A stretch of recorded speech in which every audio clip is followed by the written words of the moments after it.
Hello guys, আসসালামু আলাইকুম। Welcome back to SSY ব্লগে। তোমরা সবাই কেমন আছো? আজকে আমি আমার মা বোনের সাথে যাইতেছি আমাদের জায়গা দেখতে। আমরা ঢাকার সাইডে একটু জায়গা কিনছি, ওই জায়গাটা দেখতে যেতেছি। অনেক কষ্টের পরে জায়গাটা কিনা হয়েছে, আমার ভাই আমরা মিলে কিনছি। তোমরা সবাই দোয়া করো অবশ্যই অবশ্যই আমাদের জন্য, আল্লাহ যেন আমাদের জায়গাটা ঠিকঠাক মতো আমরা ইয়ে করতে পারি। তো জায়গার বায়না দেওয়া হয়েছে অনেক আগেই, এখন আমরা রেজিস্ট্রি করব। এজন্য আবার আমার আম্মা আমরা যাইতেছি জায়গাটা দেখার জন্য। তো আজকে মাকে নিয়ে যেতেছি জায়গা দেখার জন্য, ভীষণ ভীষণ খুশি লাগতেছে। মা যাইতেছে, সাথে বড়াপু যাইতেছে, আমরা সবাই একসাথে যাইতেছি, আমার অনেক ভালো লাগতেছে। তো তোমরা কিন্তু দেখতে থাকো আমার পুরো ভিডিওটা। তো দেখো এখন আমরা সিএনজি থেকে নাইমা অটো দিয়ে যাইতেছি একটু তো সাইডে, নারায়ণগঞ্জের কাছে, নারায়ণগঞ্জ থেকে একটু সাইডে। তো এজন্য ঢাকা তো মানে নারায়ণগঞ্জ ঢাকা না, নারায়ণগঞ্জ। তো মানুষ বলে না পুকুর পুষ্করণী কিনে রাখলেও আস্তে আস্তে এগুলোর দাম হবে ইনশাল্লাহ। তা আমরাও কিন্তু বেশ দাম দিয়েই কিনছি, কমও না দাম, অনেকটাই বেশি। তা আলহামদুলিল্লাহ যে আরও 2-1 দিন পরে জায়গা রেজিস্ট্রিটা হবে। তোমরা সবাই দোয়া করবা যে ইনশাল্লাহ যাতে আমাদের এই জায়গাটা ঠিক মতো কেনা হয়। তো এখন আমরা যাইতেছি, আমার আপু, তারপরে আমার আম্মু, আমি আর আমরা যার কাছ থেকে জায়গাটা কিনতেছি উনি আমাদের রিসিভ করে নিয়ে যেতেছে জায়গার কাছে। তো আমরা যাইতেছি, এখন আমাদের জায়গাতে পানি আছে উনি বলতেছে। আমরা আরো 8-9 মাস আগে জায়গার কাছে গিয়েছিলাম, তো এখন আর আমাদের যাওয়া হয় নাই। তো আজকে যাইতেছি, গিয়ে দেখবো।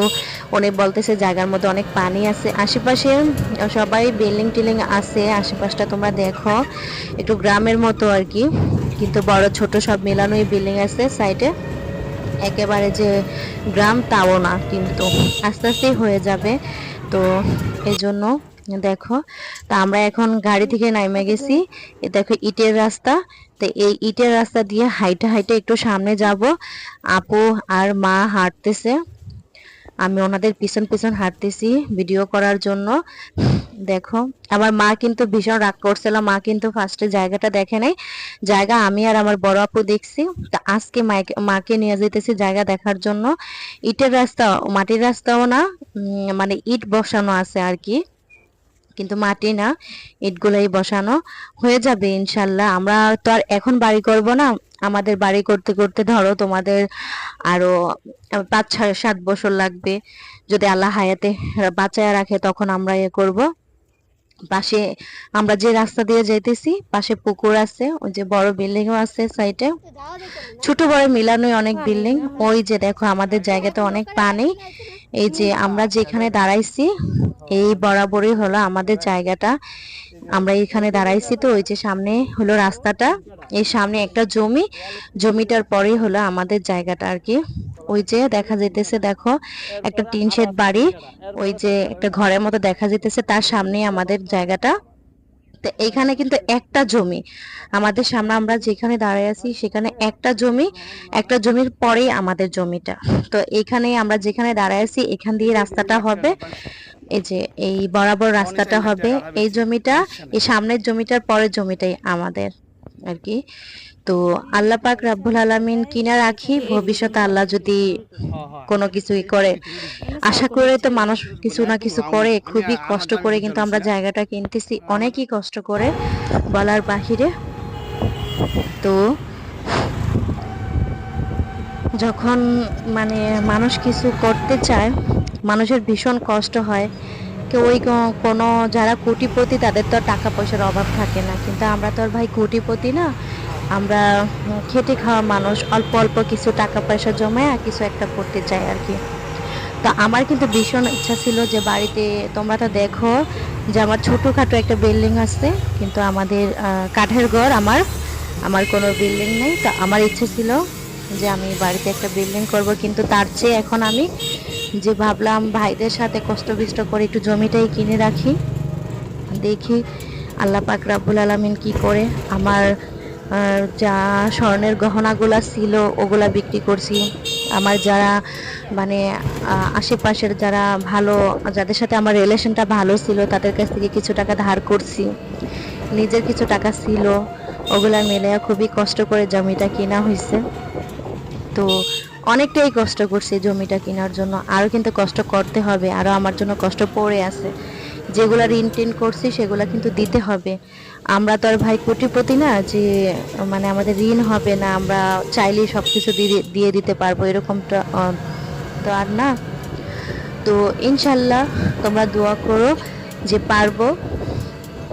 আল্লাহ চাইলে এই ঋণ বেশি না, ইনশাল্লাহ দিয়ে দেব ঋণগুলা। ঋণগুলা দিয়ে তারপরে মানে অন্য কিছু করার আশা আছে। আর তার মধ্যে কি জানো, তোমরা তো জানো যে আমার সৌদি আরব যাওয়ার খুবই ইচ্ছে ছিল। তা আমার হাজবেন্ড তো আর মানে অফিসিয়ালি কোনো চাকরি করে না, যে সচরাচর যারা নর্মালি চাকরি করে ওরকম করে।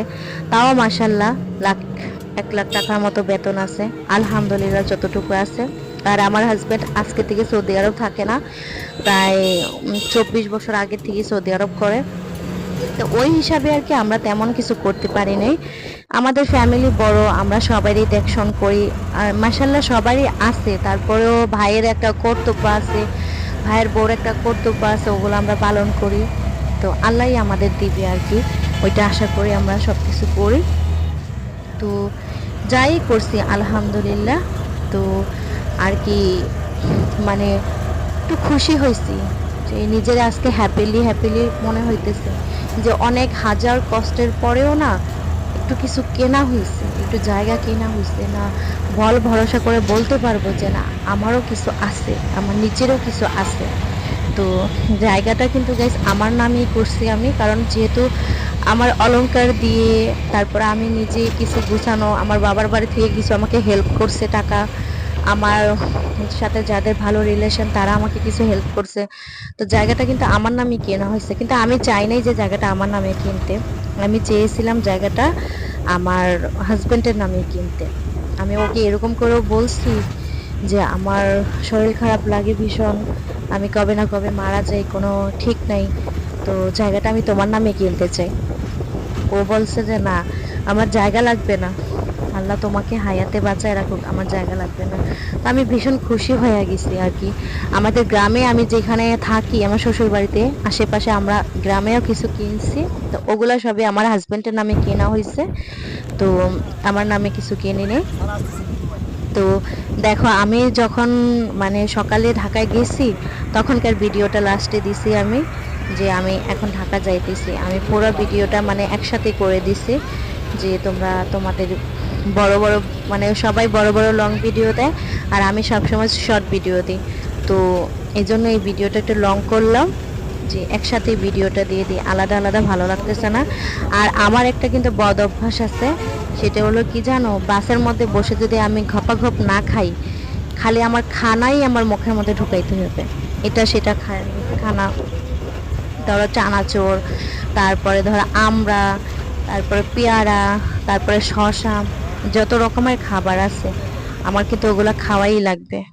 ওগুলা না খাইলে আমার অক করে বমি আসে। আমি অনেক খাবার একদম নিয়ে নিই সামনে, একটা একটা করে, তারপরে মুখে দিই। যে পর্যন্ত আমি বাস থেকে না নামবো ওই পর্যন্ত কিন্তু আমি খেতেই থাকি খেতেই থাকি। যদি তোমরা দেখো আমাকে পাগল ছাড়া কিছুই বলবা না। তো কি করবো বলো, আমার বমি আসে, আমি মানে চুপ করে বসে থাকলে আমার বমি আসে। এজন্য আমি খানা কিনে নিই অনেকগুলা, খালি মুখেই দিই, খানাই খাই। তো আমার ভীষণ ভালো লাগে খাইতে, তো আমার তখন আর বমি টমি হয় না। তো গাইস, তোমরা আমার ফুল ভিডিওটা দেখবা ইনশাল্লাহ। তোমাদের দেখার অনুরোধ রইল, আর আমার জন্য দোয়া করবা যাতে আমার সব কিছু যাতে ভালোভাবে হয়, যেটা রেজিস্ট্রি যাতে ভালোভাবে হয়।